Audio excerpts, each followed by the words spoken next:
ایک سورہ فاتحہ 3 دفعہ سورہ توحید پڑھ کر تمام مومنین مومنات معرومین تمام علماء تمام شہداء خاتون جن کا کل انتقال ہوا ان کے حصال صاحب استاد سعید سبت جعفر شہید عارف حسینی شہید آیت اللہ سید علی خامنائی ان کی زوجہ ان کی فیملی اور وہ جو بچیاں کافی آج ان کا جنازہ بھی تھا وہ کراچی میں ہونے والے پاکستان میں ہونے والے تمام جوان جتنے بھی شہید ہوئے ان سب کی روح کو بڑھ کر بخش بسم اللہ الرحمن الحمد للہ رب العالمین الرحمن الرحیم إياك نعبد وإياك نستعين اهدنا الصراط المستقيم أنعمت عليهم غير المغضوب عليهم قل هو الله أحد الله الصمد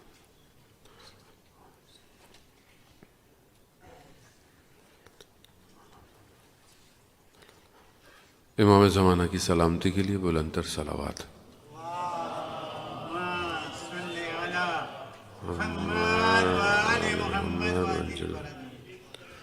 لا حول ولا قوة إلا بالله العلي العظيم حسبنا الله ونعم الوكيل نعم المولى ونعم النصير أعوذ بالله من الشيطان الرجيم بسم الله الرحمن الرحيم الحمد لله الذي يؤمن الخائفين وينجي الصالحين ويزع المستكبرين ويهلك ملوكا ويستخلف آخرين والصلاة والسلام على رسول الثقلين محبوب رب المشرقين والمغربين جد الحسن والحسين نبينا سيدنا بالقاسم محمد اللهم صل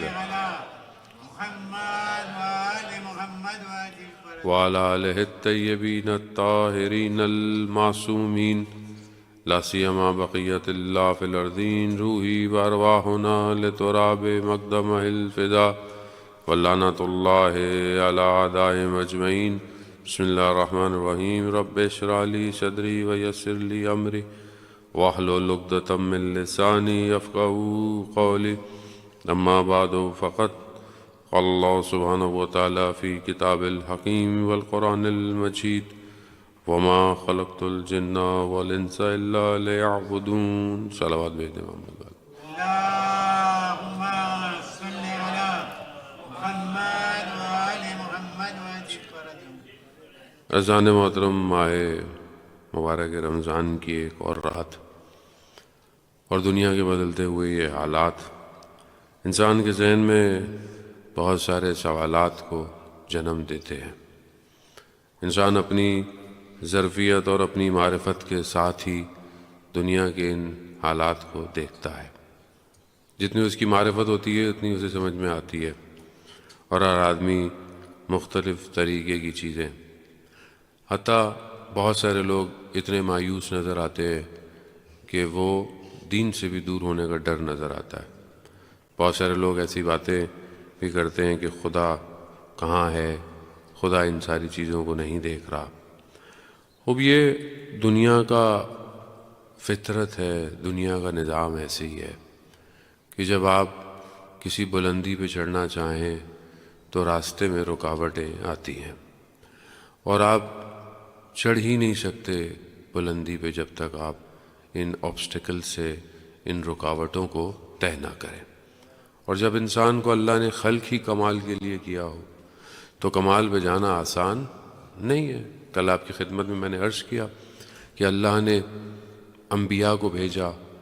انبیاء جب آئے تو یہ آسان تو نہیں تھا. کسی انبیاء کو ایسا نہیں ہوا کہ وہ آئے ہوں اور سب لوگ وہ فوراً مان گئے ہوں. نہیں ہوا, ایسا ہوتا ہی نہیں رہا.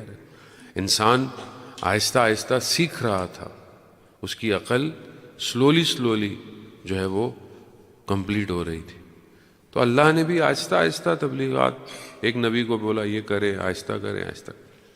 لیکن دوسری طرف آبسٹیکل تھا, رکاوٹ تھی, نفس تھا, خواہشات, اور ظاہر ہے اتنا آسان نہیں تھا. اللہ نے نبی کو بھیجا تو دوسری طرف سے رکاوٹ بھی تھی. تبھی آپ دیکھیں کہ انبیاؤں کو کتنی مشکلات ہوئیں, ایک ایک نبی کو کیا کیا کرنا پڑ گیا, کہاں کہاں نہیں جانا پڑ گیا. بین طلوعین، یہ صبح کا وقت ہوتا ہے اذان سے لے کے سورج کے رائز ہونے تک، بین طلوعین کہتے ہیں اس کو۔ وہ وقت ویسے بھی روایات میں ہے کہ انسان اس کو بہتر گزارے، جاگ کے گزارے، عبادت میں گزارے، اس لیے تعقیبات فجر سب سے زیادہ ہیں کہ تاکہ جب آپ پڑھیں تو وقت آپ کا گزر جاتا ہے۔ استغفار کرنا رزق کے لیے، اولاد کے لیے، کوئی بھی پریشانی ہے انسان کہتے ہیں اس وقت مولا کائنات حضرت علی ابن ابی طالب علیہ الصلوۃ والسلام ارشاد فرماتے ہیں اللہ صلی علی محمد۔ امام ارشاد فرماتے ہیں کہ اگر کسی کو بہت مشکل ہو تو اس بین طلوعین صرف مسجد میں جا کے بیٹھ جایا کرے، بس مسجد میں بریکٹ میں بہرحال میں۔ اس ٹائم پہ بنی اسرائیل نے 300 انبیاؤں کی گردنیں کاٹ دی۔ انبیاء آسان کام ہے، اللہ کا پیغام دینا، اللہ کے پیغام کی تبیین کرنا، اس کو لوگوں تک پہنچانا آسان کام نہیں ہے۔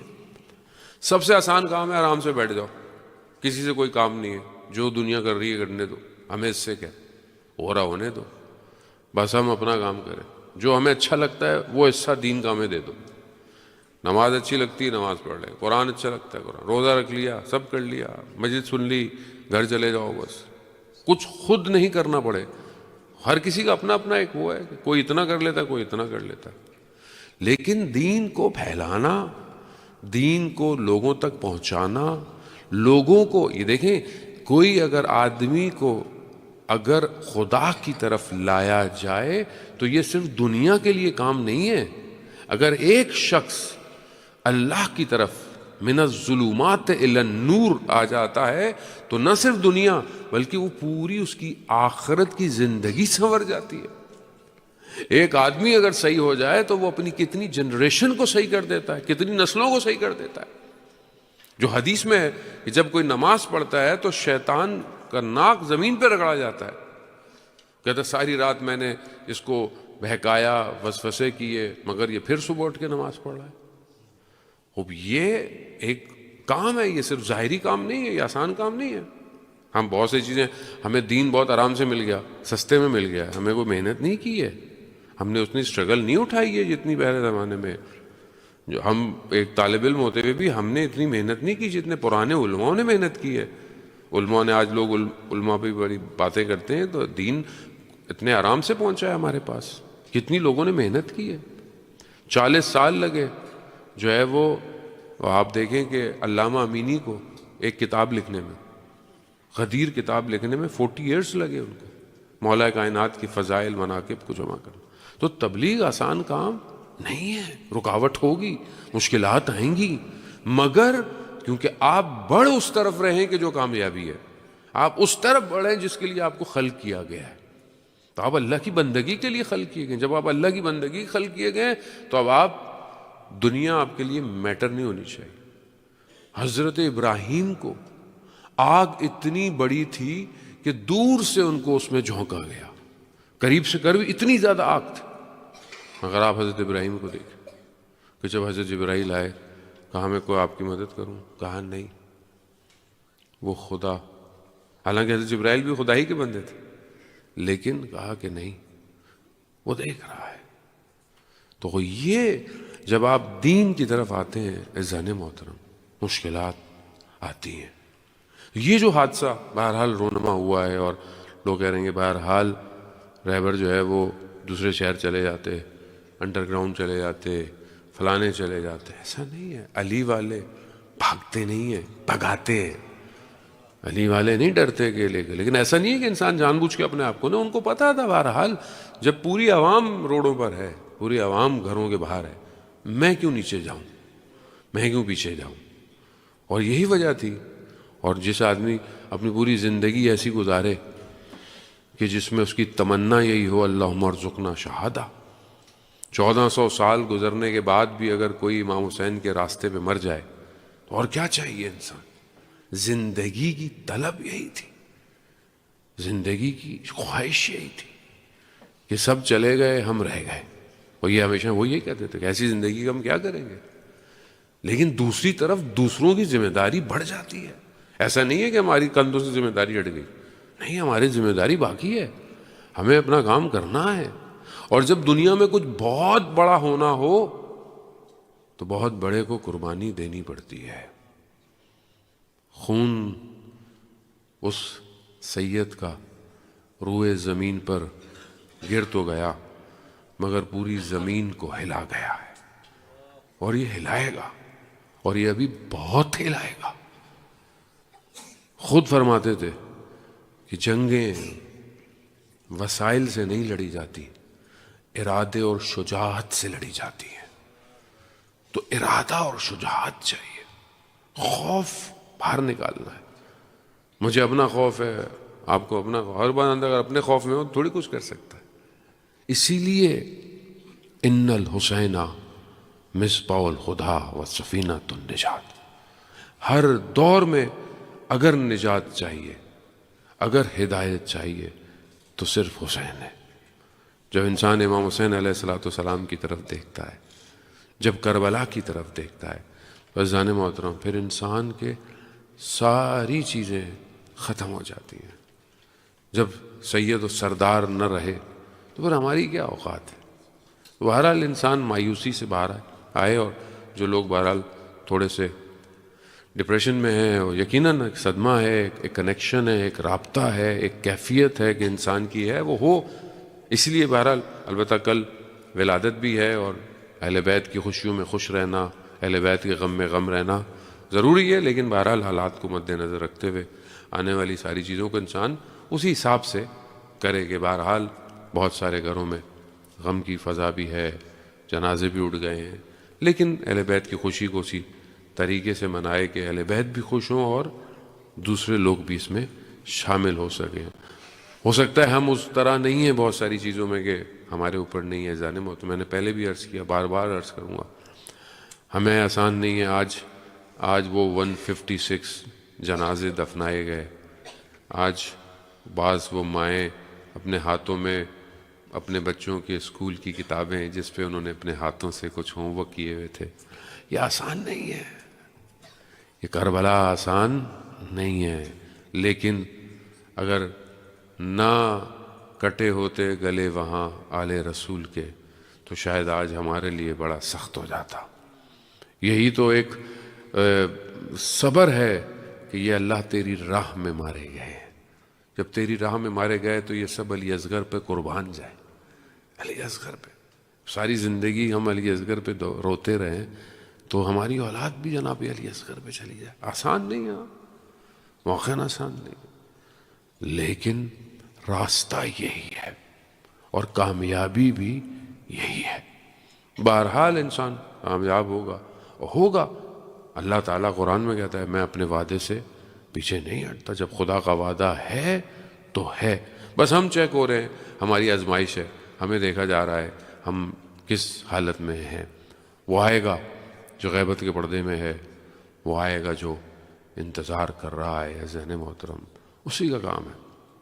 اور یہ پورے عالم میں آیت اللہ قرازی نے اپنی ایک کتاب جلوہ لاہوتی ہے اور روزنائی عالم غیب، آیت اللہ قرازی کی کتاب ہے، جمکران کی پبلیکیشن ہے.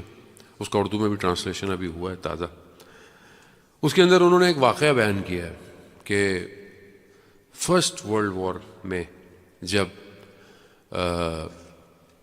اس ٹائم رشین جو تھا وہ دوسری طرف تھا، تو اس زمانے میں جو ایران تھا وہ ان کے جو لوگ تھے وہ اس بارڈر پہ رومانیہ والی سائڈ پہ کچھ ٹروپس کو بھیجا کہ وہ حفاظت کر سکے. تو وہ ایک ڈاکٹر سرجن تھا، اس نے اس واقعے کو کوٹ کیا ہے. وہ کہتا ہے کہ میں وہاں تھا تو ایک باڈی کو لے کر آئے، اس کو شاید کہیں کچھ لگا ہوا تھا تو وہ لیٹا ہوا تھا. تو میں نے اس کو دیکھا اور اس نے بولا کہ یہ جو بہرحال میرے اندر لگ گئی ہے بلٹ ہے یا جو ہے اس کو نکالو. تو اس نے بولا میرے پاس ایکوپمنٹ نہیں ہے کہ میں تمہیں بے ہوش کروں. تو اس نے بولا مجھے بے ہوش کرنے کی ضرورت نہیں ہے، اگر تمہارے پاس صرف نائف ہے تو بس کاٹو اور نکال دو. کہا تکلیف نہیں ہوگی؟ کہا نہیں چھوڑ دو. کہا بس مجھے بٹھا دو. بٹھایا. کہتا ہے کہ میں نے اسے کاٹا تو میں دیکھا کہ وہ ذکر پڑھ رہا تھا، اور وہ ذکر پڑھنے کی وجہ سے زمین روشن ہو گئی تھی، اور اسے کوئی تکلیف نہیں ہوئی. میں نے نکالا, میرے لیے بہت تعجب تھا. خیر وہ لیٹ گیا. پھر اچانک سے مجھے میرے کمانڈر نے کال کی کہ ادھر آؤ, مجھے بات کرنی ہے. کہا کہ ہمیں پتہ چلا ہے کہ دوسری طرف سے آرمی آ رہی ہے, تو تم آہستہ آہستہ اپنے ٹروپس کو پیچھے بلا دو کہ کہیں پینک میں نہ آ جائیں. تو کہا ٹھیک ہے. میں آیا تو میں کسی اور پہ تو ٹرسٹ نہیں کر سکتا تھا, تو میں نے ایسی اس کو یہ بات بتا دی, وہ جو زخمی لیٹا ہوا تھا. تو اس نے مجھے بولا کہ نہیں ایسا کچھ نہیں ہوگا, وہ لوگ نہیں آئیں گے, اور ہو سکتا ہے اب تک وہ واپس چلے جائیں. تو میں بہت تعجب ہوا. میں نے جا کے جب بتایا تو اس نے بولا کیسی باتیں کر رہے ہو, اور تھوڑی دیر میں پتہ چلا کہ ویسے ہی ہو گیا. اب میرے لیے بہت زیادہ یہ حیرت ہو گیا کہ یہ کون ہے, کہ ایک تو اس کو تکلیف کوئی نہیں ہوئی, دوسرا اس کو یہ باتیں کیسے پتہ چلی ہیں. تو میں نے اسے پوچھا کہ بھائی تم کون ہو. تو اس نے بولا کہ میں ایک شخص ہوں ان میں سے کہ جو وقت کے امام کے ساتھ ہوتے ہیں, اور امام نے ہماری ذمہ داری لگائی ہوئی کہ مسلمانوں کی حفاظت کرنی ہے. تو ہم الگ الگ جہاں جہاں ہماری ڈیوٹی ہوتی ہے ہم وہاں پر پہنچے ہوئے ہوتے ہیں. ہم لوگ عام ہوتے ہیں, لیکن جب ہمارا انتقال ہو جاتا ہے تو کوئی اور ہماری جگہ لے لیتا ہے. تو بہرحال اس نے بولا پھر میرے لیے بھی تم کبھی کچھ کرو. تو کہتا وقت آئے گا تو میں کروں گا. بہرحال واقعہ تو لانی ہے. کافی عرصے کے بعد وہ پھر ڈاکٹر واپس آ جاتا ہے, پھر اس کو کہیں بھیجتے ہیں مشہد سے اس کو کہیں اور بھیجتے ہیں کہ بھائی کچھ ہونے والا ہے. تو یہ اس زمانے میں ظاہر سواریاں نہیں تھی, ٹانگے اور گھوڑے ہوتے تھے. تو کہتے ہیں میں جا رہا تھا جا کے کسی کو ٹریٹ کرنے فوجیوں کو, تو اچانک سے نا میں نے دیکھا کہ میری سواری میں بیٹھا ہوا ہے اور ایک شخص سے کچھ باتیں کر رہا ہے. کہتا ہے اس ڈاکٹر نے میری مدد کی تھی, اس کا خیال رکھنا. اور انہوں نے وہاں کچھ حادثہ ہونے والا تھا, مجھے وہاں پہنچنے سے پہلے ہی بچا لیا. عزیزان محترم, بہرحال کتابوں میں, حدیث کی کتابوں میں ہے کہ کچھ لوگ امام کے ساتھ ہوتے ہیں. امام کے انہوں رجال الغیب کہتے ہیں, وہ آج بھی ہیں. لیکن اس کا مطلب یہ نہیں ہم اپنی ذمہ داری ادا نہ کریں. وہ اپنی ذمہ داری ادا کر رہے ہیں, ہم بھی اپنے آپ کو اس قابل کریں کہ امام زمانہ ہمارا انتخاب کر لیں. ہمیں یہاں سے اٹھا کر ہمیں کسی اور جگہ لے جائے, بولو ہاں تم یہ ہمارا یہ بندہ کام کا ہے, یہ بڑے کام کے لیے, اس کو اٹھا لو یہاں سے کہیں اور لے جاؤ. خوب انسان اس قابل ہو. تنقید کرنا آسان ہے, انگلی اٹھانا آسان ہے سب کے اوپر, یہ کر رہے ہیں, وہ یہ کر رہے ہیں, یہ ایسے نہیں کرتے. بھائی جو جتنا کر سکتا ہے کرنے دیں, آپ اپنا کام کریں. انسان اپنا کام کرے. انسان, میں نے اتنی حدیثیں کل اس دن پڑھی ہیں آپ کی خدمت میں عقل والی, وہ اسی لیے تھی کہ انسان دوسروں کی چھوٹی نیکی کو بڑا شمار کرے, نہ کہ لوگوں کی نیکیوں کے اوپر انگلیاں اٹھائے بیٹھ کے کہ یہ آپ نے کیا کیا. نہیں, ایسا نہیں ہے. جو کر سکتا ہے انسان کرے, جانے موت. اور یہ سب ہماری ذمہ داری ہے. ہم بہت ساری چیزیں ابھی بھی بہرحال لوگ بہت سی جگہوں پر اعتراض کر رہے ہوتے ہیں علماء کے بارے میں, اور یہ نہیں ہے. بہرحال بہت سی چیزیں لوگوں کو ظاہر میں نظر نہیں آ رہی ہوتی ہیں جو پیچھے لوگ کام کر رہے ہوتے ہیں. بہرحال انسان اپنی زندگی میں اپنا حق ادا کرے اور اپنے امام کے لیے اپنے آپ کو تیار کرے. عزیزان محترم, قیامت والے دن آپ اللہ سے یہ نہیں کہیں گے کہ اس نے یہ نہیں کیا, اس نے یہ نہیں کیا. اللہ بولے گا تم نے کیا کیا ہے, تم اپنا بتاؤ. میں دوسروں کا تھوڑی پوچھوں گا, میں تم سے تمہارا پوچھا جائے گا تم نے کیا کیا. تو بہرحال ہم یہاں بیٹھے ہوئے بہت سے لوگ سوال کرتے ہیں, یہاں سے بھی واٹس ایپ پہ میسیج پہ, ہم کیا کریں. عزیزان محترم, میں نے پہلے بھی کہا, پہلی چیز دعا ہے. دعا مومن کا اسلحہ ہے. حدیث ہے امام کی, دعا کریں. دعا امام کی سلامتی کی دعا کریں, امام کے ظہور کی دعا کریں, اور اپنے لیے کریں کہ انسان بہتر ہو, اپنی کمیونٹی کو اچھا کریں. جو چیزیں دیکھیں آخری زمانہ, بہت سی حدیثیں ایسی ہیں کہ ٹائم بڑا, اب کوئی ڈیسائیڈ تو نہیں کر سکتا, لیکن بہت تیزی سے آ رہے. تو ہم کم از کم اپنے مسائل تو حل کریں, اپنی کمیونٹی کے مسائل تو حل کریں, اپنے گھر کے مسائل حل کریں, اپنے ہمسایوں سے, اپنے رشتہ داروں سے, آپس میں اگر کوئی ہماری ایک دوسرے کے ساتھ نفرت ہے, کدورت, اس کو دور کریں. ایک کم از کم ان حالات میں یونٹی تو شو کریں, اپنے اندر کی تو یونٹی شو کرے انسان, اور ایمان کی حفاظت کرے انسان, حفاظت کرے, اور خدا کی بارگاہ میں شکر کرے. کل بھی میں نے آپ کی خدمت میں کچھ حصہ بیان کیا کہ ان حالات میں, اضطراب میں انسان کیا کر سکتا ہے.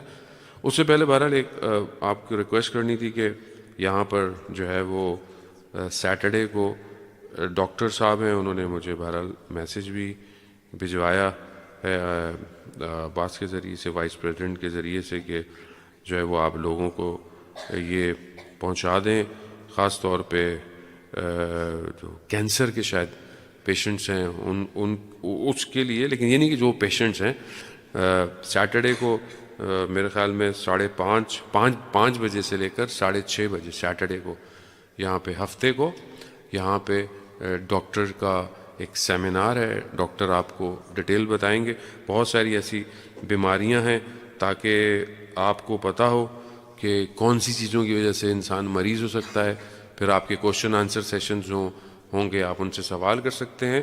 تو یہ ڈاکٹر عارف علی ہیں، میڈیکل انکولوجسٹ ہیں، تو انہوں نے ریکویسٹ کی ہے کہ کم از کم یہ اویئرنیس بہت ضروری، اور اگر آپ کی کمیونٹی میں زان محترم آپ کو یہ چانس مل رہا ہے، کنسلٹنسی مل رہی ہے فری میں، تو اس سے فائدہ اٹھائیں۔ بعض اوقات بیماری پوچھ کے نہیں آتی ہے، بہت ساری بیماریاں انسان کے اندر ہوتی ہیں، تو کم از کم انسان بیسٹ یہی ہے کہ انسان پریکاشن کرے ہر بیماری سے۔ تو انشاءاللہ امید ہے کہ آپ لوگ اس سیشن میں شرکت کریں گے بھرپور، اور ڈاکٹر صاحب کے ساتھ اپنے آپ کو کنیکٹ کریں گے۔ عزیزان محترم، 3 چیزیں میں نے کل آپ کی خدمت میں بتائیں کہ اس اضطراب کی کنڈیشن کے اندر انسان کیا کر سکتا ہے۔ پہلی چیز ہے کہ انسان اپنے آپ کو اللہ کے ذکر سے دور نہ کرے، جو اللہ کے ذکر سے دور ہو جاتا ہے تو پھر انسان کی زندگی مشکلات ہوتی ہیں۔ دوسری چیز میں نے آپ کی خدمت میں دی کہ انسان یقین اور رضا کی منزل پہ پہنچنے کی کوشش کرے، جسے یہ یقین ہو کہ خدا ہی بہتر جانتا ہے، خدا بہتر کام کرنے والا ہے، تو انسان وہاں راضی ہو جائے۔ انسان جتنا راضی ہوگا اتنا انسان بہتر ہوگا۔ انسان اپنی زندگی میں بھی راضی رہے، بہت ساری چیزوں میں جو اللہ نے اس کو دیا ہے اس کے اوپر انسان جو ہے وہ رضا جو ہے وہ اختیار کرے۔ تیسری چیز میں نے آپ کی خدمت میں پرہیز کرے، انسان بے چینی سے کیا ہوگا، کیسے ہوگا، اب کیا ہوگا، یہ ہو گیا، وہ ہو گیا، اس سے بہتر ہے انسان اس مشکل کو حل کرنے کی کوشش کرے، اور اگر حل نہیں کر سکتا تو امام فرماتے ہیں صبر کرے۔ چوتھی چیز جو ہے وہ آج کے ان حالات میں وہ زہد ہے، یعنی انسان دنیا سے بہت وابستہ نہ رہے۔ جتنا انسان دنیا سے اٹیچ رہتا ہے اتنی اس کی بے چینی ہے۔ ذرا سی چیز، بٹ کوائن گر گیا، فلانا فوریکس گر گیا، شاید میں نے 1 روپے بھی نہیں لگایا، لیکن میں اس ٹینشن میں ہوں، گولڈ کہاں جا رہا ہے، فلانا کہاں جا رہا ہے، خوب، کیونکہ میری وابستگی بہت زیادہ ہے۔ جس کا کام ہے اس کا کام ہے، جس کا کام ہے ٹھیک ہے، ہو گیا۔ جب اچھا تھا تو بھی اچھا تھا، جب نقصان ہوگا تو دنیا ہے، زندگی میں اچھا بھی ہوتا ہے اور نقصان بھی ہوتا ہے، لیکن انسان اپنے آپ کو اتنا زیادہ وابستہ نہ کر لے کہ پھر اس کو باہر نکلنا مشکل ہو جائے۔ ابھی آپ کے سامنے جو دنیا کے حالات ہیں، اس کو کم از کم یہ انسان پریکٹیکلی اپنے آپ کو، یہ موقع ہے، اپرچونٹی ہے، انسان اپنے آپ کو دنیا سے باہر نکالے، خواہشات سے باہر نکالے، لگژری سے باہر نکال کر اپنی نارمل زندگی کی جو چیزیں ہیں، ویسے بھی بڑا دل جب خفا ہو تو کوئی چیز اچھی نہیں لگتی ہے۔ جان محترم، رسول خدا حضرت محمد مصطفیٰ صلی اللہ علیہ وآلہ وسلم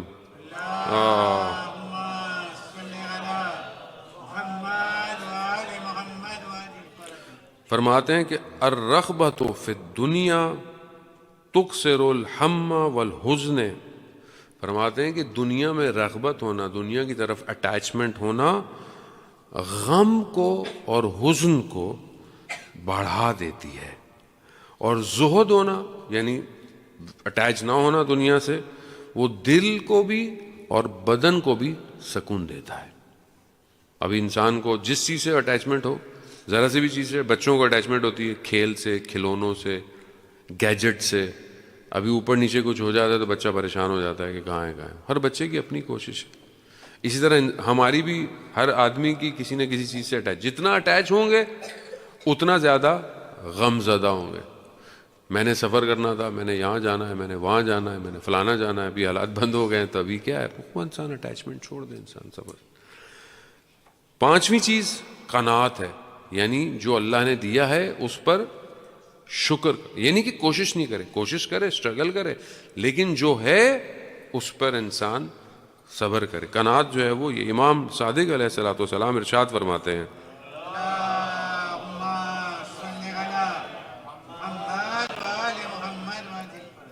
امام فرماتے ہیں من قنع بالمقسوم استراح من الہم والقرب والتعب، امام فرماتے ہیں جو اپنی تقدیر اور قسمت پر قانع ہوتا ہے وہ غم سے اور تھکنے سے امان میں آ جاتا ہے۔ ابھی بہت سارے لوگ انسان کہتے ہیں کہ بھائی زندگی میں جو ہے وہ کوشش کرتی ہے انسان، ہمیں اللہ نہیں دے رہا، ہمیں یا فلانا شخص جو ہے وہ ایسی ہے۔ اذان محترم، صدر اسلام کے اندر ایک شخص مسجد نبوی آتا تھا، رسول خدا یا رسول اللہ میرے لیے دعا کریں، یا رسول اللہ مجھے اللہ یہ دیتے۔ رسول خدا کہتے جو ہے شکر ہے، کافی ہے، کافی کرو۔ بہت اصرار کرتا تھا، بہت کہتا تھا کہ مجھے آپ دعا کریں میرے لیے بہت مال آ جائے، مجھے بہت مال مل جائے۔ رسول خدا کہتے تھے کہ مال ٹھیک نہیں ہے، جو ہے نہیں۔ بہت اصرار کیا، رسول خدا نے کہا ٹھیک ہے اچھا جاؤ تمہارے لیے دعا۔ کیا ہوا؟ پہلے تھوڑے سے جانور تھے اس کے پاس، یہ شیپس وغیرہ، آہستہ آہستہ بڑھنا شروع ہو گئے، تو اس نے شہر سے باہر جگہ بنا لی کہ جہاں جانور ہو۔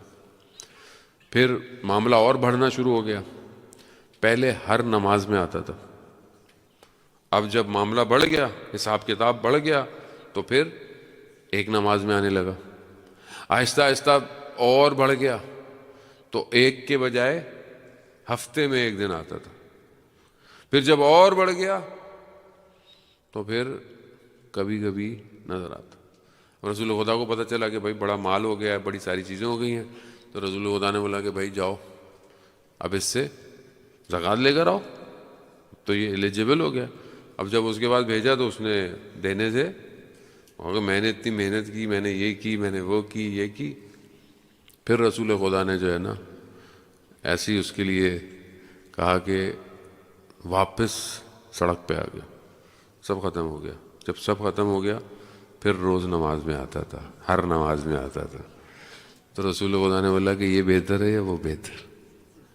ہمیں نہیں پتا، ہر شخص کی اندر کیپیبلٹی ہے، ہر شخص کی ظرفیت ہے۔ ہو سکتا ہے میرے پاس بہت مال ہو، میں 1 روپیہ بھی خرچ نہ کروں اسلام کے لیے، اور ہو سکتا ہے اللہ نے کسی کو بہت مال دیا وہ صبح شام خرچ کرتا ہے اسلام کو۔ توفیق ہے یہ تو، اور اگر کسی کو اللہ توفیق دیتا ہے تو انسان شکر کرے اور اپنے لیے توفیق طلب کرے کہ اللہ مجھے بھی دے، تاکہ میں بھی اپنی واجبات کو ادا کرنے کے بعد جو چیزیں میں اس پہ خرچ کروں۔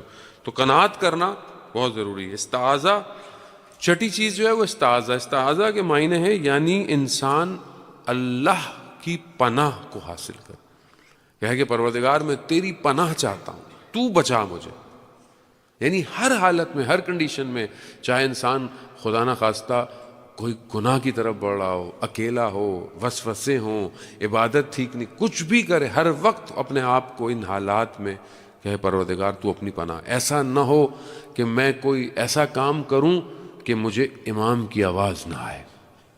یہ سب سے بڑا خطرہ ہے آج کے دور کے اندر، کہ جب امام کی آواز آئے اور خدا نہ خواستہ میں کسی غلطی میں ہوں، کسی کوتاہی میں ہوں، تو میں اپنے مولا کی آواز سن نہ سکوں۔ اس لیے انسان جو ہے وہ اعوذ باللہ من الشیطان من الحرص من الہم من الغم، یہ دعائیں جو ہم پڑھتے ہیں جانے محترم، البتہ دعا ہم لوگ پڑھ ہی رہے ہیں، دعا ہم مانگ نہیں رہے۔ بات تو صحیح ہے، پروموک صاحب نے آج مجھے بولا کہ ہم لوگ دعائیں پڑھ رہے ہیں، دعائیں مانگ نہیں رہے۔ بعض اوقات ہم لوگ واقعاً دعا ریڈ کر رہے ہیں حقیقتاً۔ بہرحال اچھی بات ہے، یہاں جمع ہوتے ہیں، یہ بھی امپورٹنٹ ہے، لیکن انسان اپنی تنہائی، اپنی خلوت میں دعائے مجیر جو ہم پڑھ رہے ہیں، بہرحال کہ پروردگار ہمیں بچا خاص طور پر جہنم کی آگ سے، یہ انسان واقعاً اپنے وجود سے مانگے، انسان اپنے اندر سے یہ انسان نے کہا پروردگار سبحانک، یعنی تیری تعریفیں ہیں۔ تعریف ہے نا، دعا کے 2 حصے کیا ہیں؟ اس کی تعریف ہے، تو اس کی تعریف کرتے ہوئے پروردگار مجھے جہنم کی آگ سے بچا پروردگار، وہ یہ واقعاً انسان اس کی بارگاہ میں مانگے۔ 7ویں چیز استغفار ہے۔ جو انسان زیادہ استغفار کرتا ہے اس کی غم ختم ہو جاتے ہیں۔ 8ویں چیز نماز شب تہجد پڑھنا ہے۔ امام جعفر صادق علیہ الصلوۃ والسلام ارشاد فرماتے ہیں، درود بھیجتے محمد وعلیہ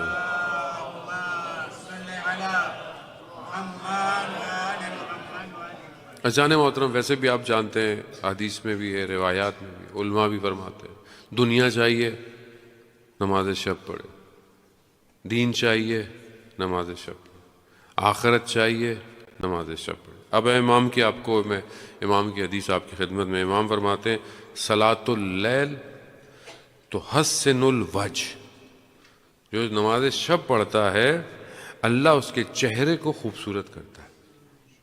پہلی. دوسری چیز امام فرماتے ہیں وہ تو حسن الخلق، اس کا اخلاق بھی اچھا ہو جاتا ہے. جو نماز شب پڑھتا ہے اس کا چہرہ بھی خوبصورت ہوتا ہے اور اس کا اخلاق بھی اچھا ہوتا ہے. وَتُطَيِّبُ الرِّحَ، اور اس کے بدن سے اچھی خوشبو آتی ہے، اچھی بو آتی ہے اس کے بدن سے. وَتُدَرُّ الرِّزْقَ، پروردگار اس کے رزق میں بھی اضافہ کر دیتا ہے. وَتَقْضِي الدَّيْنَ، اور اس کا قرضہ بھی اتار دیتا ہے. وَتَذْهَبُ بِالْحَمِّ، اور غم کو اس سے دور کر دیتا ہے. وَتَجْلُ الْبَصَرَ، اور اس کی آنکھوں میں جلا دیتا ہے، یعنی ایک خاص روشنی دیتا ہے. ایک نماز کی کتنی کوالٹیاں چھٹے امام فرما رہے ہیں. ذہن محترم، امام کی حدیث ہے.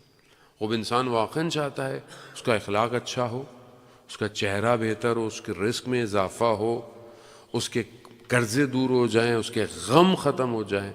اور کیوں نہ ہو کہ جب انسان رات کی تنہائی میں جب اس کی بارگاہ میں الاف الاف الاف کرتا ہے تو انسان ایک ایک کر کے اپنے گناہوں کو اس کے سامنے رکھتا ہے. اور مناجات شعبانیہ کا جملہ کہ پروردگار میں اپنے گناہ کو تیری بارگاہ میں وسیلہ لے کر آیا ہوں، تو نہیں بخشے گا کون بخشے گا. خوب یہ ماہ رمضان میں اپرچونٹی ہے، انسان ویسے بھی جاگ ہی رہا ہوتا ہے تو انسان کوشش کرے کہ اللہ کی بارگاہ میں چاہے چلے. نویں چیز توکل ہے، انسان ان حالات میں خدا پر توکل کرے کہ جس پہ ہم پہلے بہت گفتگو کر گئے. امام علی علیہ السلام کی ایک حدیث آپ کی خدمت، من توکل علی اللہ ذلت لہ الصعاب وتسہلت علیہ الاسباب، جو بھی خدا پر توکل کرتا ہے مشکلات اس کے لیے آسان ہو جاتی ہیں اور اس کے لیے ایسے اسباب، ایسے وسائل پیدا ہوتے ہیں کہ جو اس کو چیزوں کو حل کر دیتی ہیں. اور آخری چیز ہے بہرحال دعا ہے. بہت ساری دعائیں ہیں. اگر آپ مفاتی دیکھیں تو ہم اور غم اور دل کی سچویشن کو، دل کو مضبوط کرنے کے لیے بہت ساری دعائیں، چھوٹی چھوٹی سی دعائیں انسان جو ہے وہ پڑھے. ذہن محترم، امام کی ایک دعا آپ کی خدمت میں پیش کرتا ہوں. امام جعفر صادق علیہ السلام فرماتے ہیں کہ جب بھی تم مشکلات میں مبتلا ہو تو جب انسان نماز پڑھتا ہے خاص طور پہ سجدے گاہ تو اس پہ جو ہے وہ اپنا جو ہے وہ ہاتھ جو ہے وہ سجدے کی جگہ پہ رکھے اور اپنے چہرے پر جو ہے وہ اس طرح پھیرے اور اس کے بعد 3 دفعہ پڑھے بسم اللہ الذی لا الہ الا هو عالم الغیب والشہادہ الرحمن الرحیم اللہم عذب عنی بالہموم والحزن. یعنی پروردگار جو ہے وہ سب کچھ تیرا ہی ہے کہ تو ہی وحدہ لا شریک ہے، تو ہی عالم غیب اور سب کچھ شہادت ہے، تو رحمان ہے، تو رحیم ہے. پروردگار ہم یعنی غم کو اور حزن کو مجھ سے دور کر دے. ذہن محترم، بہرحال یہ دعائیں ہیں. یہ ذہن محترم، یہ آج کے حالات میں کہ جہاں انسان اتنا مجبور ہے، اپنے آپ کو مضبوط رکھیں، اپنے حوصلے کو مضبوط رکھیں، کربلا کو یاد رکھیں. ذہن محترم، کربلا کی روز عاشورہ کو یاد رکھیں. اس وقت کو یاد رکھیں کہ جب سب لٹ گیا تو ایک چھوٹی سی بچی اپنے چچا کے پاس گئی، کہا کہ چچا جان بھائی بہت پیاسا ہے، بچے بہت پیاسے ہیں، چچا جان پانی لے آئیں. کس امید سے وہ اپنے چچا کے پاس گئی؟ حضرت عباس نے کہا بیٹا اپنے بابا سے اجازت لے دو، ہم پانی لے آئیں. مقاتل میں یہی بیان کرتے ہیں علماء بھی کہ بچی حال دل ہے کہ بچی اپنے بابا کے پاس گئی ہوگی، کہا ہوگا کہ بابا چچا کو پانی کی اجازت دے دیں. امام نے کہا ہوگا بیٹا آپ کو آپ کے بھائی کی پیاس کی فکر ہے، میرا بھائی گیا تو واپس نہیں آئے گا. ہاں زادار محترم، روزے دار ہیں آپ، ایام روزے چل رہے ہیں اور آپ جانتے ہیں کہ روزے کی حالت میں ہمارا رہبر دنیا سے چلا گیا. یقیناً کربلا کی پیاس تو کربلا کی پیاس ہے، لیکن اس کربلا کی پیاس کو یاد رکھا ہوگا. یقیناً وہ لمحہ جب حضرت عباس اپنے بھائی اپنے مولا کے پاس آئے، کہا کہ مجھے جنگ کی اجازت دیں. کہا عباس تم ہمارے فوج کے سردار ہو۔ تو حضرت عباس نے کہا مولا وہ فوج کہاں ہے جس کا میں سردار ہوں، سب جا چکے ہیں۔ پانی کی اجازت ملی اور حضرت عباس پانی لینے چلے گئے۔ عزیزان محترم، آسان نہیں ہے، سخت ہے، بہت سخت ہے۔ حضرت عباس نے، آیت اللہ جوادی عاملی فرماتے ہیں کہ جس خیمے میں مشکیزے ہوتے تھے پانی کے، کہتے ہیں کہ وہ مشکیزے اٹھانے گئے تو ایسا منظر دیکھا کہ حضرت عباس کا دل پھٹ گیا۔ چھوٹے چھوٹے بچے اس خیمے میں جہاں کبھی پانی ہوتا ہوگا، اور پانی کی وجہ سے زمین تھوڑی گیلی ہوگی، نم ہوتی ہوگی، شاید نہیں تھی اس وقت لیکن ہوتی ہوگی، اس وجہ سے بچے اپنے قمیضوں کو ہٹا کے اپنے سینوں کو زمین پہ لگا کے لیٹے ہوئے۔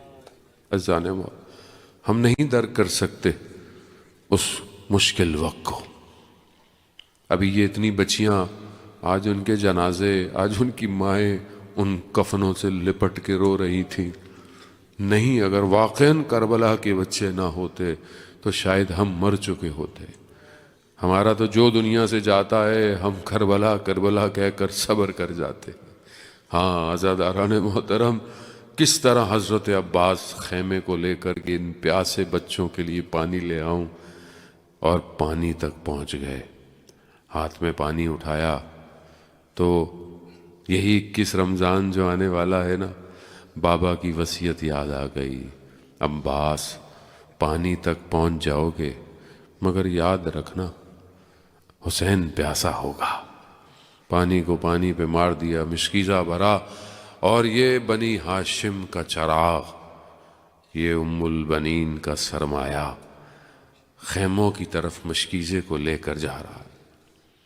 اب آپ سوچیں نا، آپ سے کوئی بچہ پانی مانگے آپ کیسے دوڑے دوڑے دیتے ہو؟ کتنا پانی ہے، افطار کے بعد آپ کو کتنا پانی ملتا ہے۔ سوچیں کہ حضرت عباس کو، کہ جب بچے پانی کا انتظار کر رہے ہیں، سواری خیموں کی طرف ہے، بعض مقتل کہتے ہیں اٹھ اٹھ کے حضرت عباس دیکھتے تھے خیمے کتنے دور رہ گئے۔ دشمن نے وار کیا، دایاں بازو شہید ہوا، بایاں بازو شہید ہوا۔ ابھی یہی تھا کہ ایک دشمن نے مشکیزے پر تیر مارا، پانی بہہ گیا، حضرت عباس کی امیدیں بھی بہہ گئیں۔ سواری نے رخ موڑ لیا، ایک تیر حضرت عباس کی آنکھ پر لگا۔ عزاداران محترم، نہ جانے کس طریقے سے اس تیر کو نکالنے کی کوشش کی ہوگی۔ ایک گرز آیا جو حضرت عباس زین سے زمین پر آ گئے۔ جس کے ہاتھ نہ ہو وہ کیسے زمین پر آتا ہے مجھے نہیں پتا، مگر اتنا ضرور کہا یا آخا ادرک الاخا، اے بھائی آؤ اپنے بھائی کی مدد کرو۔ جب پہلے کوئی گرتا تھا تو حضرت امام حسین خیموں سے بڑی تیزی میں آتے تھے، کیونکہ خیموں کی حفاظت کرنے والے حضرت عباس ہوتے تھے۔ مگر ابھی ایک نگاہ خیموں کی طرف ہے، ایک نگاہ جناب عباس کے بدن کی طرف ہے۔ پہنچے اپنے بھائی کے بدن پر اور اپنے بھائی کے سر کو زانوں پر رکھا، خون کو صاف کیا۔ بھائی بھائیوں میں نہ جانے کیا گفتگو ہوئی۔ ایک جگہ بیان کرتے ہیں کہ امام حسین نے کہا عباس تم نے پہلے کبھی ہمیں بھائی نہیں کہا، آج کیوں بھائی کہہ دیا؟ کہا کہ جب میں زمین پر گر رہا تھا تو جناب فاطمہ زہرا نے مجھے بیٹا کہا۔ بس عزاداران محترم، جناب عباس کی روح پرواز کر گئی۔ علم اٹھایا، خیموں کی طرف چل دیے۔ بچے دیکھ رہے ہیں کہ چچا عباس آ رہے ہیں، پانی آ رہا ہوگا، لیکن جیسے ہی پہنچے تو چھوٹی سی بچی نے کہا بابا چچا کہاں رہ گئے؟ کہا علم آیا، علمدار نہ آیا، چچا نہر کنارے رہ گئے۔